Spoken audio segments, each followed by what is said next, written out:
시청자 여러분 안녕하십니까? JTB 아침 뉴스입니다. 밤새 내려졌던 대설주의보는 모두 해제됐지만 오늘 오전까지 조금씩 눈이 내렸다가 밤부터 다시 눈이 내리겠습니다. 오늘 아침 최저기온이 영하 5도 안팎까지 뚝 떨어진 가운데 한낮에도 영하권의 강추위가 이어지겠습니다. 나금동 기자입니다. 김제시내 도로 곳곳이 빙판길로 변했습니다. 제설차가 골목 구석구석을 다니며 염화칼슘을 뿌립니다. 차량들은 빙판길로 변한 도로에서 거북 운행을 합니다. 새벽에 일하러 나왔는데 도로가 빙판이 돼서 일하는데 아주 미끄러워서 어려웠습니다. 밤사이 전북에는 많은 눈이 내렸습니다. 정읍에 최고 7cm의 눈이 쌓였고 고창 5, 군산 3cm의 적설량을 보였습니다. 전주는 눈이 쌓이지 않았습니다. 고창, 군산, 부안, 정읍에 내려졌던 대설주의보는 모두 해제됐습니다. 눈은 현재 대부분 지역에서 다 그친 상태인데요. 하지만 오늘 오후부터 내일 새벽 사이 다시 최대 3cm의 눈이 내리겠습니다. 이어 내일 밤부터 목요일까지 그리고 토요일인 9일에도 다시 눈이 내릴 것으로 예보됐습니다. 오늘 아침 기온은 뚝 떨어졌습니다. 무주 영하 8.3도, 익산 영하 5도, 전주 영하 4.4도의 분포를 보이고 있습니다. 익산에 현재 한파주의보가 내려진 가운데 전북은 온종일 강추위가 이어지겠습니다.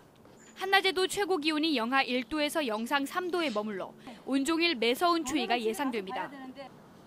전주기상지청은 이번 주 내내 영하권의 강추위가 이어지고 눈 소식이 많겠다며 건강관리에 주의를 당부했습니다. JTB 뉴스 나금동입니다.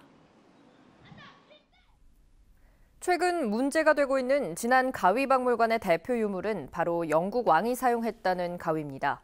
그런데 이 가위가 진짜 왕이 썼던 게 맞는지 논란이 일고 있습니다. 심층 취재 하원호 기자입니다. 1820년대 영국의 왕이었던 조지 4세가 썼다는 가위입니다. 영국의 골동품 감정평가 TV 프로그램인 포럼스에 소개돼 감정단의 찬사를 받았다는 설명이 적혀 있습니다.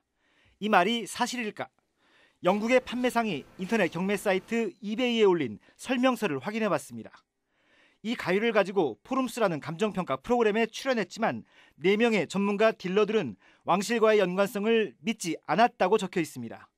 하지만 영국의 판매자는 이 가위가 조지 4세를 위해 만들어졌고 그가 죽었을 때 다시 공방으로 되돌아갔다는 걸 확신한다고 덧붙였습니다. 영국의 골동품 전문가들도 신빙성이 낮다고 판단한 건데 박물관은 감정단의 찬사를 받은 명품이라고 설명문을 붙여놨습니다.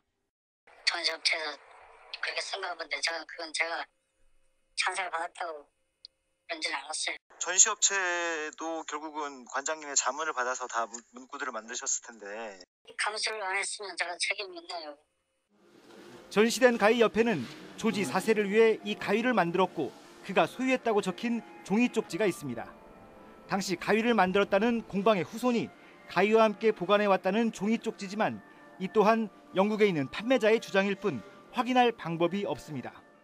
딱지표까지 갖고 있어서 제가 그걸 어쨌든 그걸 유전자 감자가 되는 것도 아니지만 서로서는.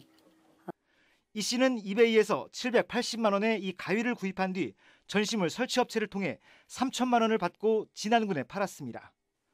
이 씨는 가위가 진품이라는 명확한 증거도 없지만 아니라는 증거도 없다면서 문제가 된다면 박물관의 설명문을 고치겠다고 밝혔습니다. 영국 왕이 썼다는 이 가위는 진안 가위박물관이 자랑하는 대표 유물 가운데 하나입니다. 하지만 이마저도 진품 논란에 휩싸이면서 공공박물관의 위상마저 흔들리고 있습니다. JTB 뉴스 하원호입니다. 완주군 의원의 일가족 채용 비리 의혹이 터지면서 경찰 내사가 이뤄지고 의원직 사퇴 요구도 거세지고 있습니다. 하지만 해당 의원은 모든 책임을 공무원 탓으로 돌리며 꿈쩍도 하지 않고 있습니다. 채용 비리와 관련된 다른 의혹과 소문도 불거지고 있습니다. 정원익 기자입니다. 완주군 공무원노조는 지난달 21일 성명서를 내고 일가족 채용 비리 의혹을 받고 있는 군의원의 사퇴를 촉구했습니다. 일부 동료 의원들 역시 원칙을 저버린 완주군과 군의회 모두의 망신이라며 사실상 사퇴를 요구했습니다. 하지만 해당 의원은 경찰 조사에서 혐의를 모두 부인하고 행정사무감사 기간에 병원에 입원하는 등 사퇴를 거부하고 있습니다. 게다가 주민들에게 사과는커녕 업무 추진비에 이어 또다시 공무원들에게 책임을 돌리고 있습니다. 자기는 아무 잘못하고 공무원들이 다 잘못한 것이라고 그런 식으로 또 떠넘기는 식으로 얘기하고 나고 다음번에 의원 출마하고 어쩌고. 이런데도 관련 공무원들은 혐의만 부인하고 있는 사이 완주군에서는 또 다른 채용비리 의혹과 소문이 잇따르고 있습니다. 환경미화원 채용에 고위 공무원과 또 다른 군의원의 연루설은 물론 청경과 불법 주정차 관리 요원 등 다른 직종에서도 채용 비리가 의심된다는 겁니다. 이것과 연관된 공직사회의 모든 부분이 함께 조사가 돼서 관련 의원뿐만이 아니라 이 문제가 명명백백하게 좀 밝혀질 필요가 있고. 경찰은 곧 일가족 채용 비리 의혹에 대한 내사를 수사로 전환해 관련자들을 입건할 예정입니다. 의혹과 소문이 잇따르고 있는 또 다른 채용 비리 의혹에 대해서도 수사 여부를 결정할 방침입니다.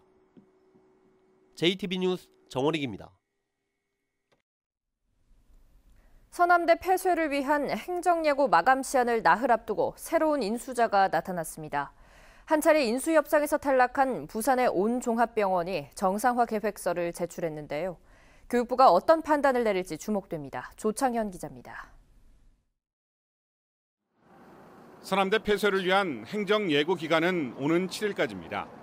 최근 인수자로 거론된 부영건설은 정의사 전원 교체라는 무리한 요구를 해 사실상 인수 협상에서 배제된 상황. 아무런 희망이 보이지 않던 서남대에 새로운 회생 불씨가 살아났습니다. 부산의 온종합병원이 어제 서남학원에 정상화 계획서를 제출했습니다. 온종합병원은 지난 4월 서울시립대, 삼육대와 함께 인수 의향서를 제출했지만 탈락한 바 있습니다. 온종합병원의 정상화 계획서에는 330억 원 교비 횡령액 단계별 보전, 1,000억 원가량의 병원 재산 기탁, 부동산 수익금으로 500억 원 투자, 남원의 병원 건립 등이 포함됐습니다. 1,400의 병상을 확보하고 있는 온종합병원은 의료인력 수급을 위해 서남대 인수에 적극적인 것으로 알려졌습니다. 서남학원은 빠르면 오늘 교육부에 정상화 계획서를 제출할 예정입니다. 교육부는 정상화 계획서 검토와 학교 폐쇄를 위한 행정 절차를 분리해 투트랙으로 진행하겠다는 입장입니다. 행정 예고 기간이 끝나면 청문 절차를 진행하면서 정상화 계획서의 타당성 여부도 따져보겠다는 의미로 풀이됩니다. 서남대 교직원들은 체불 임금 가운데 50억 원의 기부와 구조 조정에 이의를 제기하지 않겠다는 의미로 사직서 제출을 결의했습니다. 330억에 대한 보존 계획이랄지 서남학원 전체 인수안이 있으면 무조건 폐교 전까지는 검토하겠다고 했습니다. 그 약속을 꼭 지켜주길 바라죠. 비리, 부실 대학을 퇴출시키겠다는 정부 방침이 확고한 가운데 서남대의 정상화 계획서가 받아들여지기 위해서는 정치권과 지역 여론의 마지막 지원이 절실하다는 지적입니다. JTB 뉴스 조창인입니다. 인구 규모는 국가는 물론 지역의 중요한 경쟁력이라고 할 수 있습니다. 그런데 전북 인구가 8년 만에 다시 역대 최저치를 기록했습니다. 권대성 기자입니다. 주민등록 인구 통계가 작성되기 시작한 건 지난 1964년.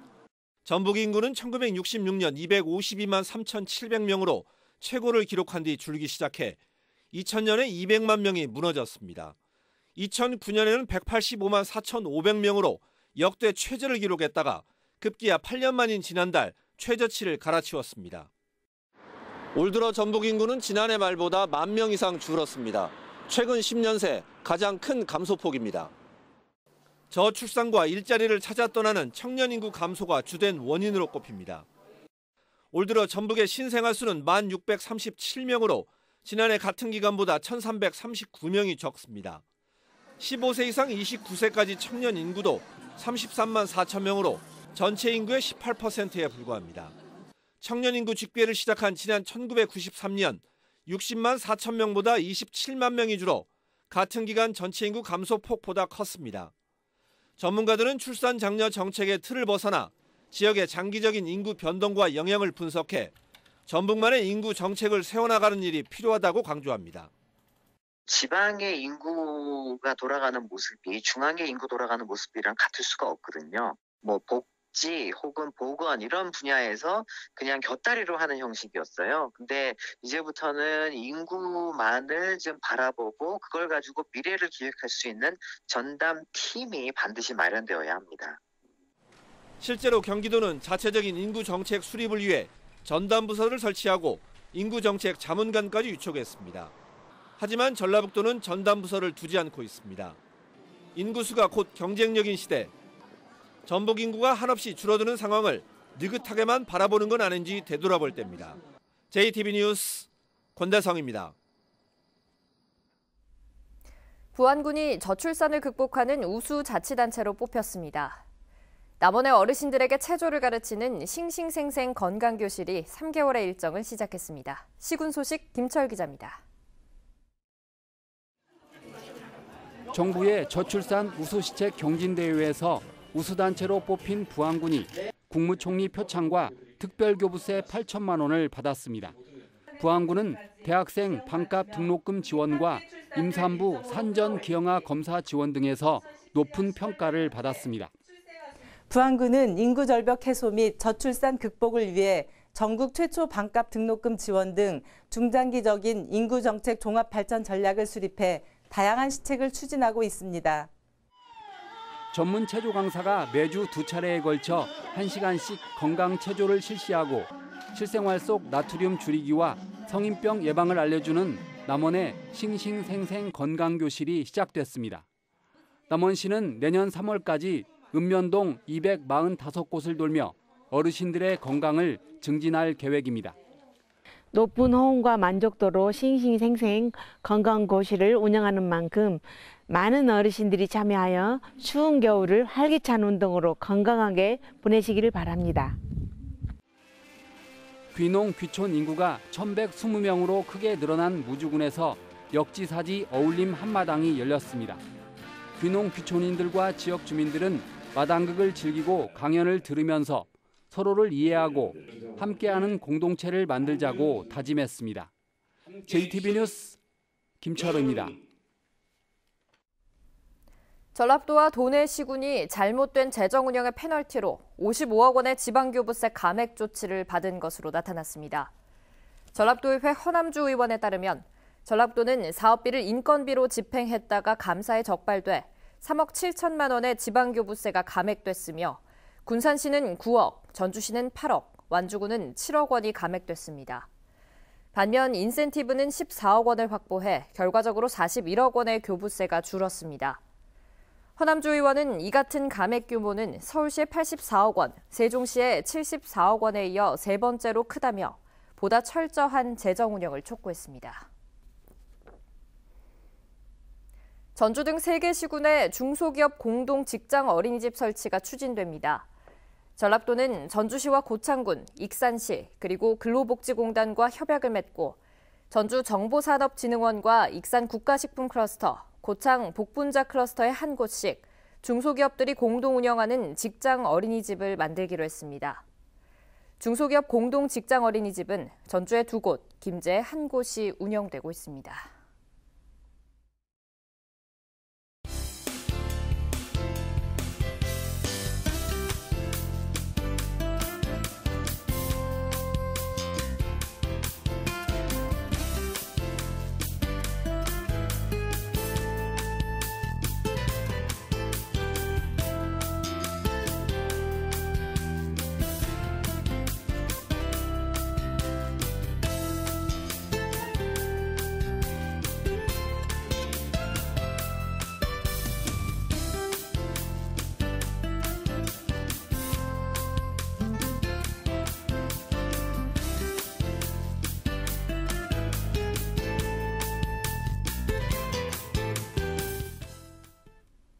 JTB 아침 뉴스를 마칩니다. 함께해 주신 여러분 고맙습니다.